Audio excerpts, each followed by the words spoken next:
اي كيك عملتها قبل كده حاجة، والكيك دي حاجة تانية خالص. احلى كيك فراولة هتجربوها. بما اننا في موسم الفراولة قررت اعملها، ومعاها احلى صوص، وكل مقاديره بالظبط تحت الفيديو.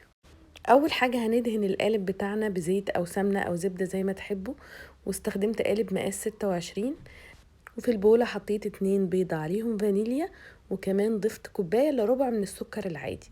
قلبتهم كويس لحد ما لونهم غير، وبعد كده ضفت نص كوباية من الزيت ونص كوباية من الزبادي العادي. هنفضل نقلب فيهم كويس جدا، وبعد كده هنضيف الدقيق كوباية ودي التانية، واكيد لازم هنضيف رشة ملح وكيس من البيكنج باودر. وطبعا هنخلط كل المكونات دي مع بعض كويس.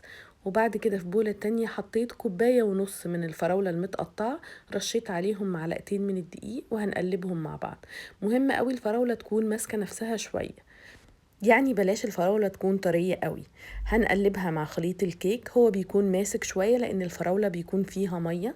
هنقلبهم بالشكل ده، وبعد كده هحطها في قالب الكيك بتاعنا وهنسويها، وهندخلها الفرن على درجة حرارة 170، الرف وسط، لحد ما تستوي ونختبرها طبعا. وبعد ما تخرج هنسيبها تبرد خالص، وده شكلها بعد ما خرجت. الريحة والشكل خطيرة. هنسيبها تبرد تماما، وبعد كده هنعمل الصوص ونحطه عليها، ومقاديره كلها تحت الفيديو.